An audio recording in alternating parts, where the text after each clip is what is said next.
اعوذ باللہ من الشیطان الرجیم بسم اللہ الرحمن الرحیم اللہم صلی علی محمد و علی آل محمد۔ اللہ جل شانہ کا بے حساب کرم احسان اس ذات کا کہ جس نے ایک دفعہ پھر قرآن مجید سمجھنے کے لیے یہاں پہ ہمیں اکٹھا کر دیا۔ آج ہم انشاءاللہ 11واں پارہ سورہ یونس کی آیت نمبر 42 سے اپنا سبق شروع کریں گے، سورہ یونس آیت نمبر 42 سے۔ اعوذ باللہ من الشیطان الرجیم بسم اللہ الرحمن الرحیم وَمِنْهُمْ مَنْ يَسْتَمِعُونَ إِلَيْكَ أَفَأَنْتَ تُسْمِعُ الصُّمَّ وَلَوْ كَانُوا لَا يَعْقِلُونَ۔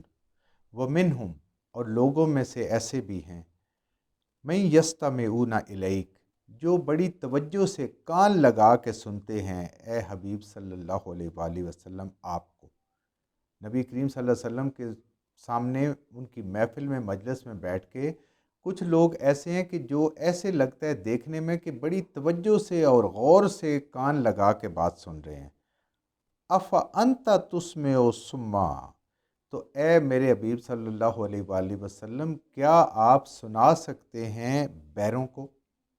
یعنی وہ ظاہر تو یہ کر رہے ہیں کہ بڑی توجہ سے بات سن رہے ہیں نبی کریم صلی اللہ علیہ وآلہ وسلم کی اور اس کو سمجھنا چاہتے ہیں، اس پہ عمل کرنا چاہتے ہیں، لیکن وہ اس نیت سے نہیں سن رہے، صرف وہ دکھاوے کے لیے سن رہے ہیں اور ان کا دھیان اس بات پہ نہیں ہوتا۔ کئی دفعہ ہوتے انسان کو آوازیں آ رہی ہوتی لیکن انسان بات کو سمجھ نہیں رہا ہوتا کیونکہ دھیان نہیں ہوتا اس طرف، تو ان کا دھیان نہیں ہے، یہ کان تو لگاتے ہیں، تو آپ بہروں کو نہیں سنا سکتے۔ یہ بہرے ہیں، کان ان کے ہیں لیکن ایسے ہی ان کے کان ہیں جیسے کہ وہ کسی انسان کے نہیں ہیں، بس ایک لگے ہوئے ہیں ان کے ساتھ کان کہ کوئی یہ آواز سن لے، تو ان کو آواز وہ سنائی دیتی جو ان کی پسند کی ہوتی ہے۔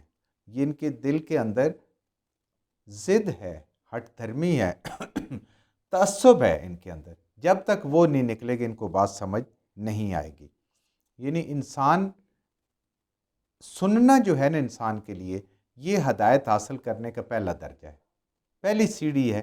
جب انسان کسی بات کو سنتا ہے پھر اس پہ غور کرتا ہے، غور کرنے کے بعد اپنے شعور سے فیصلہ کرتا ہے کہ یہ بات فطری بات لگتی ہے، حقیقی بات لگتی ہے، بامعنی بات لگتی ہے، بامقصد بات لگتی ہے، پھر انسان اس پہ عمل کرنے کی سوچتا ہے۔ اگر انسان توجہ سے سنے ہی نہیں بات کو، اس کا دھیان ہی نہیں بات کو، آدھا دھیان کہیں اور ہو، آدھا دھیان کہیں اور ہو، یا اس نیت سے سنے کہ اس نے اس کو قبول ہی نہیں کرنا، پہلے ہی ایک فیصلہ کر کے بیٹھا ہوا ہے، تو ایسا وہ بہروں والا کام ہے۔ اس کو قرآن بھی سنائیں گے، آج بھی یہ قرآن کی آیت ہے، نبی کریم صلی اللہ علیہ وسلم کے دور میں آج بھی لوگ ہیں کہ وہ قرآن کی محفل میں مجلس میں نبی کریم صلی اللہ علیہ وسلم کی سیرت میں بیٹھے ہوتے ہیں لیکن ان کا دھیان کہیں اور ہوتا ہے، بس آنا ان کے لیے ضروری ہوتا ہے اور پتہ چلے کہ بڑی توجہ سے سن رہے ہیں، بڑی محبت ہے، یہ وہ لوگ ہیں، یہ بہرے ہیں۔ وَلَوْ كَانُوا لَا يَعْقِلُونَ، کیونکہ ان کے اندر اگرچہ وہ عقل نہیں رکھتے، شعور نہیں ہے۔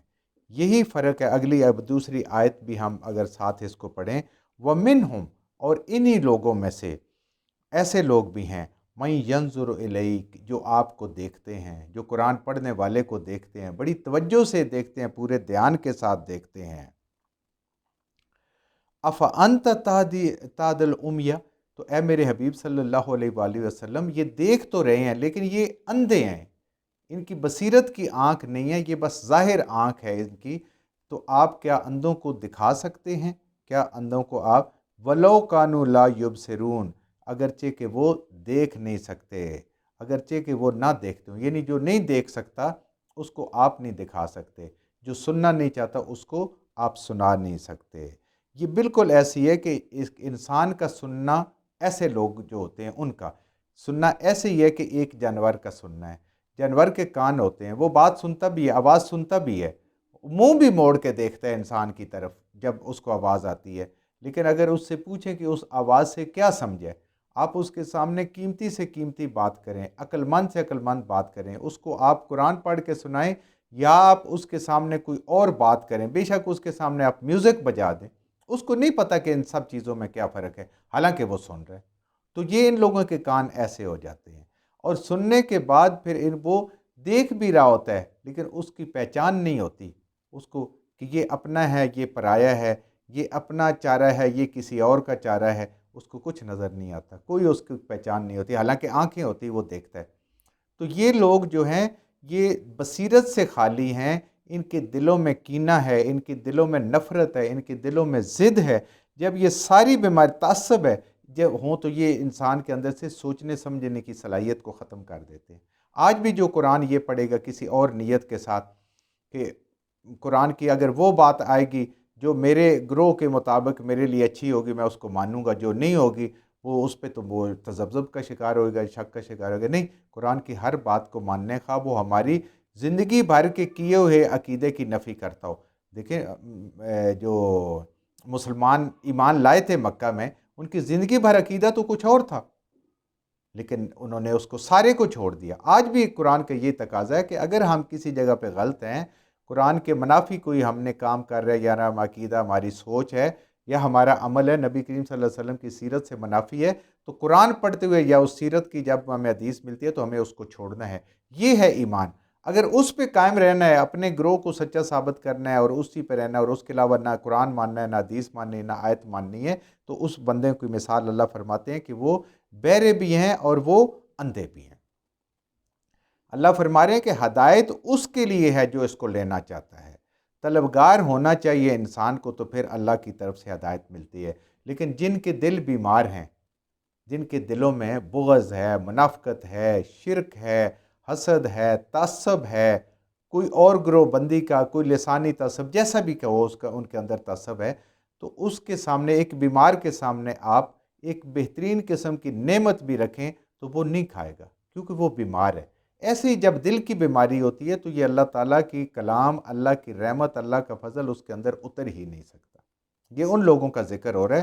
تو بھوک والا جو ہے اس کے سامنے اگر کھانا بے شک پڑا ہوا ہو، لیکن اگر وہ نہیں کھایا جا سکتا اس سے بیماری کی وجہ سے، تو ان کو بھی یہ چیز ہضم نہیں ہوتی۔ ان کے دل گندے ہیں، ان کے دل صاف ناپاک ہیں۔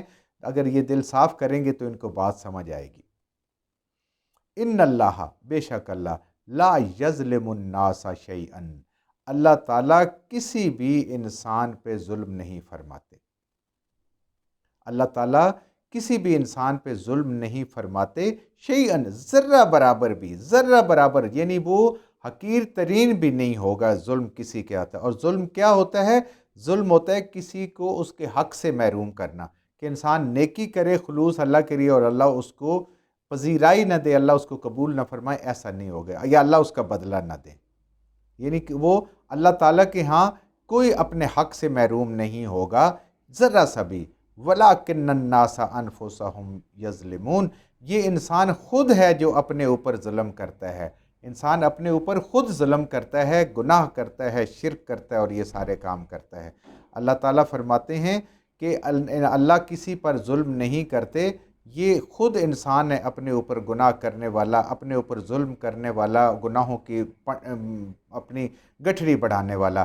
حدیث قدسی ہے، نبی کریم صلی اللہ علیہ وآلہ وسلم نے فرمایا، اللہ فرماتے ہیں کہ اے میرے بندو، میں نے اپنے اوپر ظلم کو حرام کر رکھا ہے، میں نے اپنے اوپر ظلم کو حرام کر رکھا ہے، اور تمہارے لیے بھی ظلم کو حرام قرار دیا ہے۔ نہ اللہ نے کسی پہ ظلم کرنا ہے، اور نہ اللہ تعالیٰ اجازت دیتے ہیں کہ کوئی انسان دوسرے انسان پہ ظلم کرے، لہٰذا ایک دوسرے پر ظلم نہ کیا کرو۔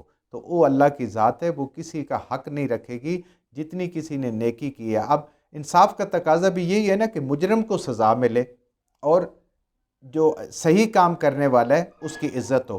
تو یہی بالکل بات ہے کہ اگر وہاں بھی مجرم کو سزا نہیں ملے گی تو انصاف تو نہیں ہوگا نا۔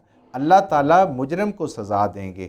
دیکھیں وہ لوگ جو اپنا مال، جان، وقت اللہ کو جنہوں نے دیا ہوا ہے اس پہ لگا دیتے ہیں، اور ایک وہ ہے وہ سنبھال کے اس نے ساری چیزیں رکھی ہیں، گن کے رکھی ہیں، ہر چیز کو بچا کے رکھا ہوا ہے، اگر وہ اس دن برابر ہو گئے تو پھر اس کا مطلب یہ ہے پھر تو انصاف نہ ہوا۔ جبکہ اللہ کے حضور انصاف ہونا ہے، وہاں ظلم کی کوئی گنجائش نہیں ہے۔ ظلم انسان تو انسان کے ساتھ کر سکتا ہے، رب کسی کے ساتھ نہیں کر سکتا۔ تو انسان خود اپنا جو کچھ لائے گا اس اعمال کے مطابق اللہ تعالیٰ اس کو جزا اور سزا دیں گے، اپنے ساتھ انسان لے کے جائے گا۔ اللہ کے حضور تو تیار ہے، جنت بھی تیار ہے اور اللہ کی جہنم بھی تیار ہے۔ اب انسان کس کا مستحق بنتا ہے؟ وہ اس کے اعمال ہیں۔ اللہ نے کسی کو جنت نہیں دینی اور کسی کو جہنم نہیں دینی، اس کے اعمال ہیں، اس کے بعد ہاں اعمال تھوڑا بھی کرے گا رب کے لیے خالص کر کے، اللہ فضل فرمائے گا، ورنہ انسان اعمال سے جنت نہیں لے سکتا۔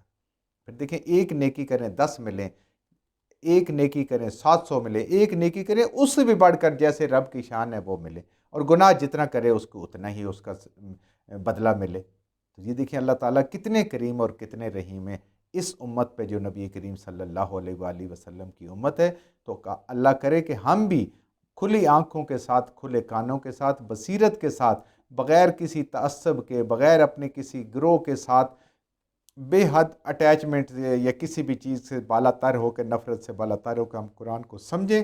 اللہ ہمیں اس کی صحیح سمجھ عطا فرمائے، اور ہمیں اللہ تعالیٰ اس پہ عمل کرنے کی توفیق عطا فرمائے۔ جو کچھ ہم نے صحیح پڑھا اللہ ہمارے ذہنوں میں، دلوں میں بٹھا دے، اللہ اس پہ آسانی فرمائے، عمل کرنے کی توفیق عطا فرمائے، اور جہاں جہاں پڑھتے بولتے ہم سے غلطیوں کا اللہ ہمیں معاف فرما دے، اور ان غلط باتوں کو ہمارے ذہنوں سے، دلوں سے اللہ کی ذات نکال دے۔